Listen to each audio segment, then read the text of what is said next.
Hey everyone, welcome back to the Work and Dirt channel. In today's video, we're going to talk about how to prevent a saggy gate. One of my biggest pet peeves, I see it all the time, and we can prevent this if we do a few things. So stick around, I'll show you how we can prevent it.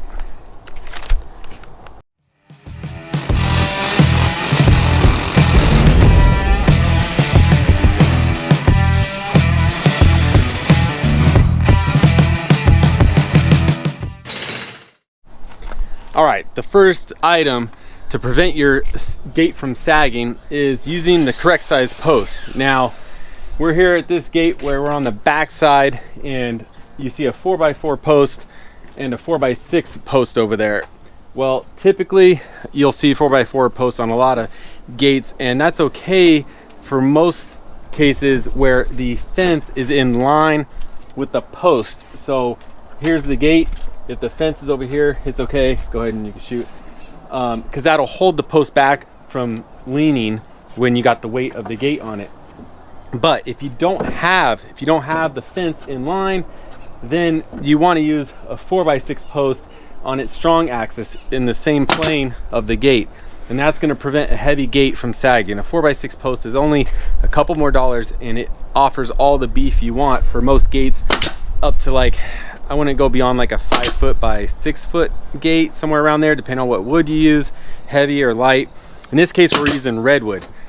But yes, step it up to a 4x6 post unless you have the fence in line. And if the fence is in line, you want that fence tied in really good. Use a bracket on your top rail or something. In this case, this fence, we are matching what the owner started doing back there. Way back there, he is doing pickets up to the top of the fence, and then he's using a 2x6 to top cap it for a clean, kind of boxed in look. So later, he or I will cut this post right here, and then he's going to continue a 2x6 on top of here, on top of that post, and continue on down the hill. And that top cap is going to tie this whole fence in and keep this post from leaning. And you're probably wondering why I didn't use a 4x6 post here. It's because originally I thought he was going to do just a small little open gate, you know, or spaced out pickets. It's only a little taller than this handrail, but he wanted something beef. He's going to have pickets on both sides. So I said, all right, well, we need to support this. So that's going to be the backup support for this post. It's going to tie it in. It's going to be strong for the rest of the fence. It's never a bad idea to incorporate some nice 4x6 posts. Of course, it's pressure treated and all that. All right, the next big point or item to help prevent your gate from sagging in the future is a diagonal brace support to stop the shearing action and the scissoring of your gate. So here I have a little picture. As you can see, gravity wants to pull on your gate this way, and you can run a diagonal brace that way from the top of your post down to the outside corner, or from bottom up. And typically you can go both routes, but wood is strong in compression and tension. But here's the thing, if you go from bottom up and your fasteners fail, the wood is still kind of preventing the compression. It's holding it from sagging. Whereas if you go top down and your fasteners get loose, they rust, you didn't put them in right, they're not the right length, then that support that holds that diagonal brace in starts getting weak, and then it starts sagging a little bit. It starts pulling away. So I like running it this way, and that'll prevent just a little better. It's almost splitting hairs, but it's just a little trick. Now let's talk about how we put it in here. We Frenched this in because this is a box frame gate where 2x4s are perpendicular to the plane. We Frenched it in here, and then added some nice long screws coming from different angles. It's really tight in there. I'm going to start doing this method more often, because a lot of times I see the diagonal cut and I'll see a big gap, and if you have a gap, you want it touching this one up against this one. I mean, you just want it really tight, because any gap is going to kind of start pulling on it, and then a little bit of pulling everywhere starts creating that sag. And as you guys know, it only takes a little bit to start being hard to shut. You got to lift it. It's just not a good thing. You want this thing to shut just like a front door, in my opinion, so you don't fight it. Ain't that right, Brian? Sure. Okay. Brian says sure. He's on the other side. And then when we box it in with pickets on the back side, it's almost like a door. It's gonna be sandwiched. It's really gonna be like a strong box. But now that you've made, if you go this route, you've made a heavy gate, then the next big important item is the right size fasteners and hinges. Now on this gate, which is approximately 4 feet by 6 feet, we are using some 1/4 inch thick hinges. These are at Home Depot, about 17 bucks a piece, but really hefty. And we're gonna tie them in about right there. We're gonna have one lag go right into the 2x4 and then the rest into this 2x4 centered. And then we're gonna put a little backing plate behind it so that the lags really have something to grab onto. But generally speaking, when I see gates that are thinner or smaller, the other hinges are like 1/8 inch thick, and those will do, but they have many sizes. And my suggestion is go up one size bigger than you think you need, because the bigger they are, the longer they're gonna last, and they're just gonna be beefier. Position of the hinge. We're putting it on the face for our scenario. A lot of times, I explained this in another video, the hinge is on the inside, kind of like an interior door. I've seen a lot of doors, especially when they're heavy and in commercial applications, if you put the hinge on the inside, it can start pulling, it can start like kind of spreading the hinge. And then you want to use a longer fastener, flatten the hinge plate, make it stronger. But yeah, so if we tie it in here and kind of like put a load on it while we screw it in, yeah, it's always going to be kind of in tension. It's going to be, yeah. But so some of the hinges you could put in like this. Watch, turn it and go inside.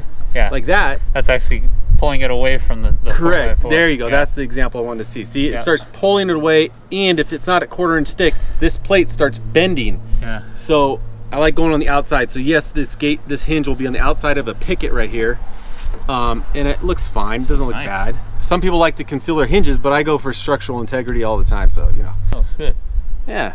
All right. Like a nice treasure chest. Yes. Yes. Now, thank you, Brian. The second topic to the hinges is the right size fastener. All these hinges come with these short little 3/16 you know, screws, sometimes lags. They're just small. And if you're going directly into the post, they will work, but if you're going for the long haul, you want a longer screw, a longer lag. So we're changing them out and using these 1/4 inch by 4 inch lags to go through that 1/4 inch plate, and it'll be a lot longer for these to ever fail, if they ever will. But they use these for like ledger boards and whatnot, but they take the place, this 1/4 inch lag takes the place of a traditional 3/8 lag. So it's very strong. It'll offer the shear strength we need. Also plan the direction, the trajectory of your screw. I always put screws at an angle to prevent less splitting, kind of like there, instead of close to the end, like way up here, and that'll tie it in strong. And then how you fasten your boards is important, right? Everything is important. We are using 15 gauge DA smooth shank nails. I would like some ring shank, and typically I screw, but screws on these 1x4 boards would just be too invasive. I don't, because if you put two, it just gets really busy and it'll just really take away the look from this nice redwood. So we're using 15 gauge DA smooth series smooth shank nails at an angle, so it'll help prevent the pull out.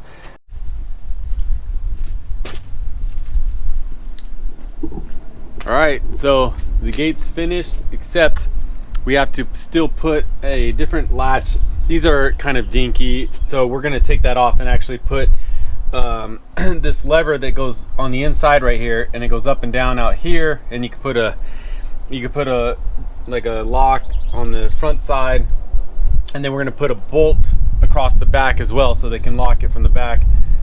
Just a lot more beef for them. And of course we use some glue to go to the house that will get cut in with paint, and it's very sturdy.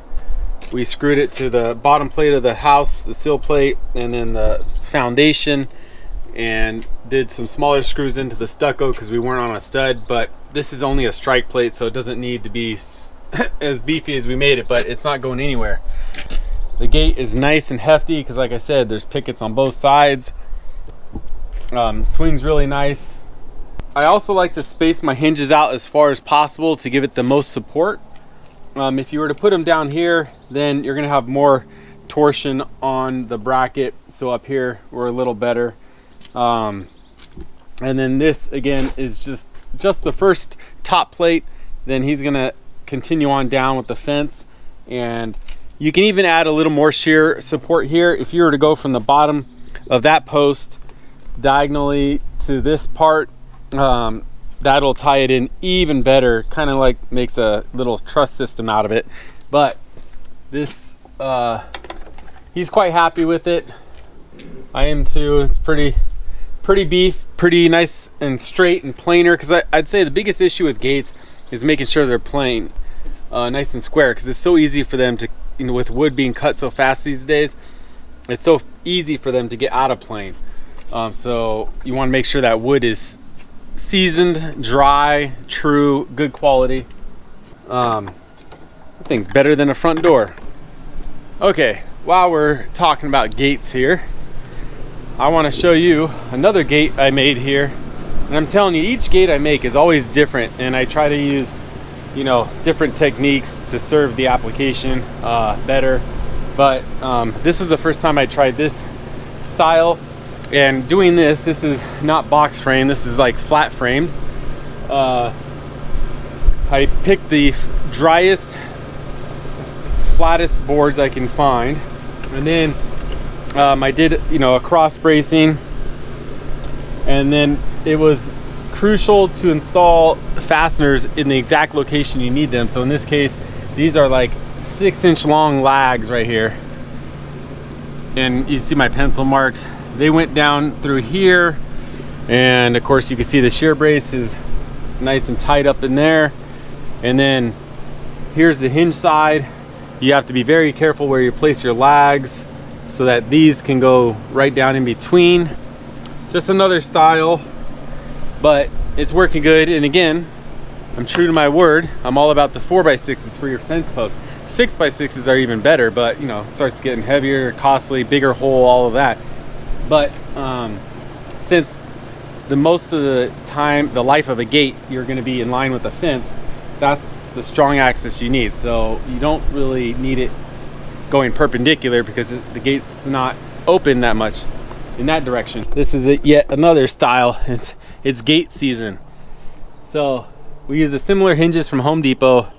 They're about, I don't know, 2 for $18 or something. We did a cane bolt into the deck, and then we used some S4S. This is like basically finger jointed pine, primed for interior exterior use, and we just shaped it.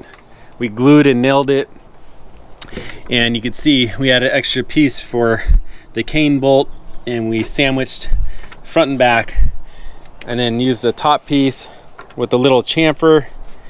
It turned out really cute, really nice. I like those. I'll do those again. And you can see over here we have another set. That's so their kids can't go down to the pool, and they can put a lock on it. This is vital information. This information is to stop the sag, which is another pandemic here. So with these hinges, you can never trust them, because even though they feel tight right now, most likely those are plastic bushings in here, so they are going to fatigue over time. So you kind of want to pre-stress your loading scenario. So what we did was we put this hinge level and marked the holes, and then Brian just pre-drilled these holes. But where the trick is coming in, that we're going to try on this gate, we always do different things, but we always account for that sag and try to put a preloading scenario on. So we traced these holes, pre-drilled them, and then while this hinge is level, we marked these holes, but we drilled them slightly tilted like this. So when you put the screws in, they're going to naturally pull this hinge that way and take up any sag that's going to want to pull them to sag. So instead of drilling this perfectly vertical, we did like 2-degree offset and drilled them. And so hopefully, as planned, it shouldn't sag once we do our final cut and release this gate. Right, Brian?